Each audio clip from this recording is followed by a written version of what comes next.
All right, let's talk about this 1 second. So, um, Eric Bischoff blasts Dave Meltzer for spreading lies about CM Punk.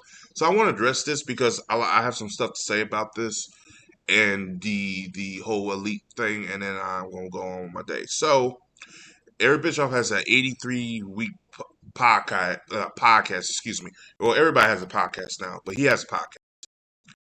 He, if the Young Bucks can even watch it, I have spent a lot of time using Dave Meltzer. Yeah, I'm sick of hearing myself say it, but Dave Meltzer is horrible, horrible, is horrible, always has been for the wrestling business. Uh, Bischoff went to say that Meltzer thrives at spreading rumors, lies, innuendos, favors for people he either has relationships with or wants to have a relationship with, which is true. He mentions that he didn't believe any of the nonsense Meltzer reported about CM Punk. For whatever reason, Dave seems to thrive by spreading lies, rumors, and doing lies, calling etc. and nonsense. Yes, same thing I just said. So, he blasphemes for that. And I think that's all he said. All right. So, and I'm reading this from the article. Here's my take on it, and this is me being very cordial and probably being the nicest I could be with it. Everything that he said is damn it true. Last year, Dave Meltzer already took a side of the whole CM Punk debacle. Again, he keeps saying that they were mad that Punk went out there for the business and stuff. You're not telling these folks that Punk went off because of Heyman Page and a Worker Right promo. And there's one person, not getting into names, but we were talking about it, and he was saying that Punk was uh, fragile, ego, and all that. Yeah, but he actually went to Tony Khan and he told him, "Hey, address this immediately. That's Tony called. That's Tony's fault." Dave Meltzer won't come out and say that. He won't say, "Yeah, Tony should have took the liberty to handle this before it blew up, and no one would have got fired." Everybody's happy that they got. I mean, he's fired. I'm not happy nobody lost their job. I'm happy they lost a fucking top star as CM Punk who can actually elevate these other stars, which he has proven he's done. Say what you want. People are like, well, Punk never elevated nobody. The fuck he did. He elevated MJF. Look at where MJF is. If MJF never had that feud with Punk, I don't think he would have been at the level he's at. He would have got there, but not as quickly as he would have. Y'all have to remember that promo he would have done. It would have made more sense for that promo if he didn't have that feud with Punk. He didn't go spar toe with Punk. People would actually look at him like, okay, maybe he can go. Punk elevated him. Punk pushed him to that level. Same what Cena's done with other people too. Again, if that Punk never had that feud with MJF, it would never happen. He was going to do the same thing with Ricky Starks, and we started to see a trend with Ricky Starks. He was getting that elevation. The same thing with MJF. However, Ricky Starks got himself over again, but the incompetent booking of fucking Tony Khan, with his incompetent ass, cannot book out of paper bag. That's Tony Khan's fault. Always has, always will be.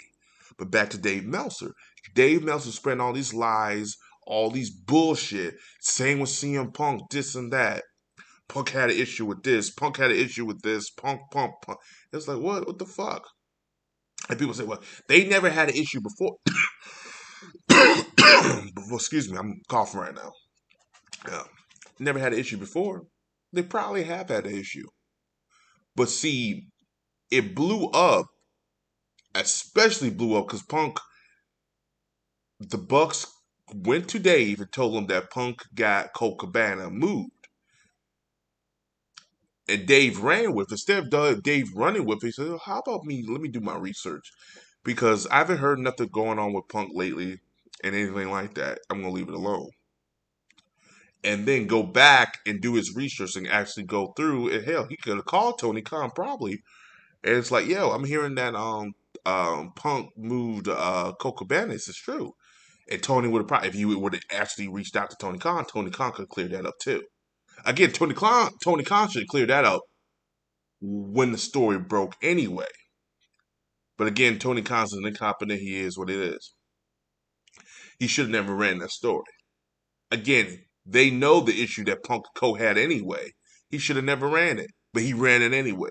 That's Dave's fault. And then Dave will come out like, I hear what I get. And instead of like, you do your due diligence and do your homework?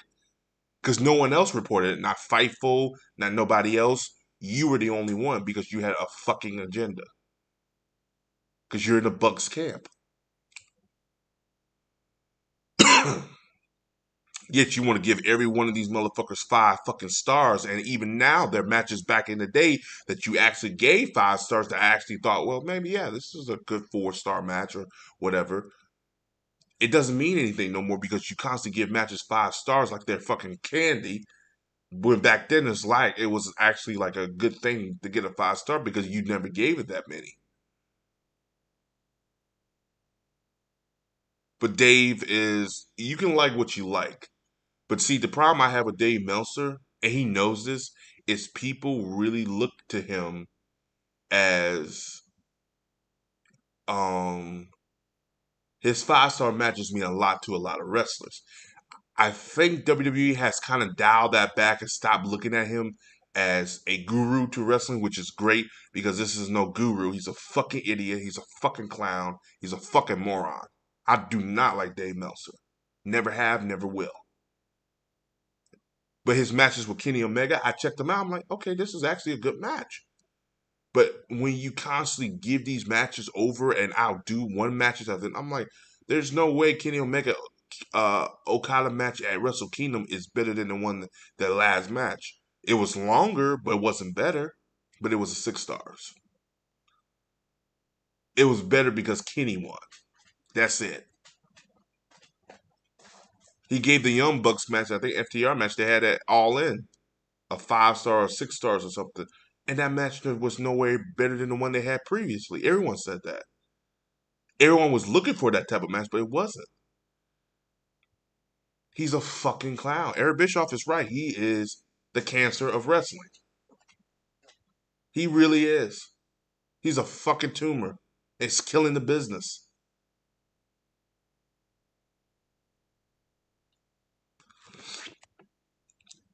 I have nothing else to say on the matter. And if you like Dave Meltzer, you could like who you like. You could take what he can. I just don't. I can't stand the motherfucker. Will never, ever, ever buy a wrestling Zerber from him.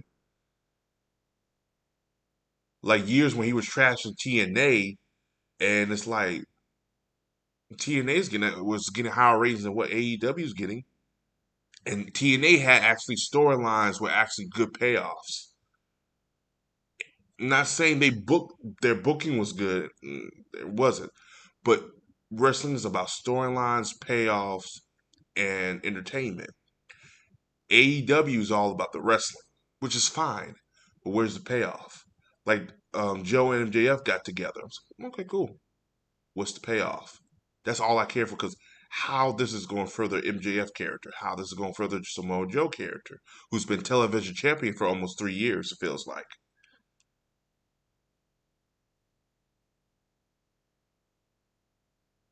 But yeah, that's all I got to say. As always, guys, like and subscribe. Peace. Have a Johnson day. I'm out.